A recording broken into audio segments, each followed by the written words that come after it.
Come on, come on. Ah, you little shit. There.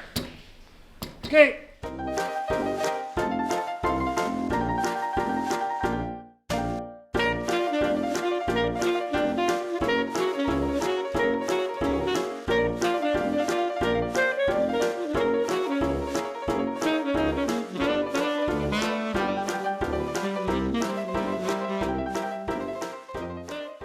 It doesn't look like much to the average guy.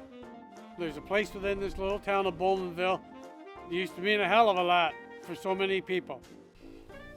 This place has gone for shit, never mind downhill. This takes me back 100 years ago, back to 1910, when Goodyear Tire and Rubber Company first took over Bowmanville. Before it became Goodyear Building, it was Durham Rubber Company in 1890. During the war years, the Bowmanville plant also made soldiers' boots, tires for trucks, and so much more. But the mining operations were always the focus here, especially when I was just a young guy. That was when mining and coal and tar sand was a booming business. Right in the heart of the industry, manufacturing conveyor belts right here in Bowmanville. It may sound funny telling you these stories now, but it's true. What I put into this building is my life's work.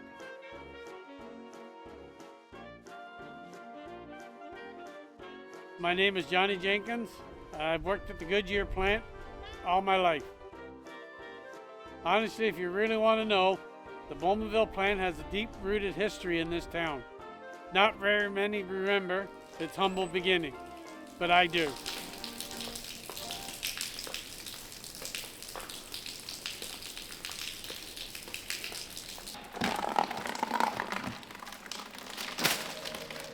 My dad worked here, and many before him.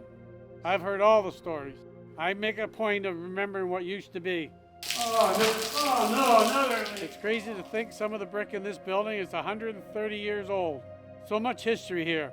It wasn't always this big. The original factory was much smaller. They outgrew the space in 1910, with the first addition added to increase the floor space. I like it, because that's more work for people. That carries on for many years, resulting in that massive building you see here today. You know, at one time, almost everyone in Bowmanville worked at the Goodyear plant. There was 900 workers, and if you didn't work there, you knew somebody that did. Their needs were so deep, evidently they exhausted all the people they could in Bowmanville and had to go to Toronto to get more. They even built extra housing to store the people. The plant officially became the largest industrial production plant in Canada in 1943, and our conveyor belts are sold all over the world, exclusively used in Canada with the increase of worldwide demand. Yeah, this is a good belt, 131. It's a good belt. We'll get somebody to come down and pick it up and ship it out of here. Back in the 60s and 70s, we had a CN rail line running directly onto the property with multiple loading lanes.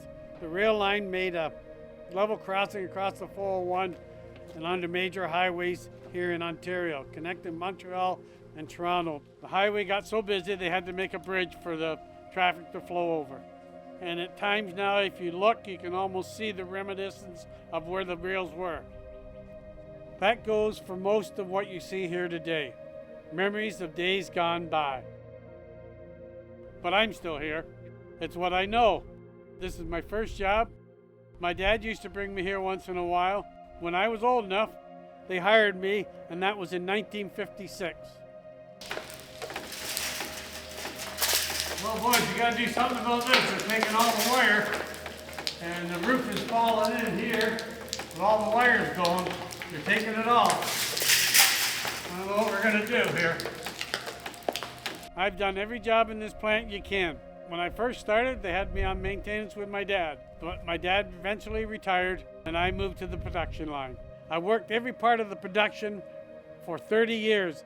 I eventually moved up to the production manager. I had an office and everything. It was a moment of pride when I got a new office and took my boss's name off it and put my name on it.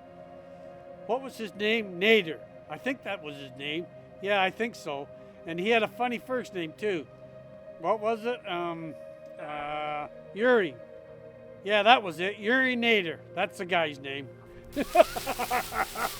Uh-huh.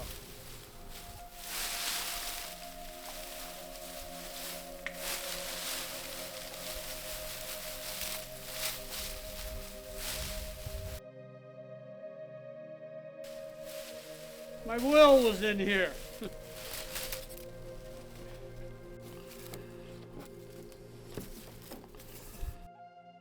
And so as the story goes, they officially closed the plant in 2016.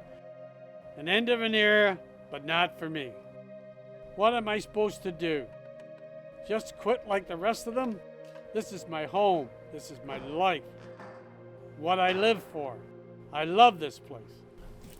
Oh, look at that. They scheduled me for night shift again. Even through the pandemic, I kept coming here. I'm way too important to leave, like Randy. However, a paycheck would sure be nice. I'm putting in a lot of hours here. Cost of living is ridiculous. I'm pretty sure I know what that does. So I told myself, I must carry on and preserve and protect what others have forgotten. Ah, it's terrible in there. What a stink. Many men have lived and died here. Hey, Jim, are you down there? Giving their heart and soul for this place. I hope, it's us to it we go. I can't walk away. I'll be here to the end.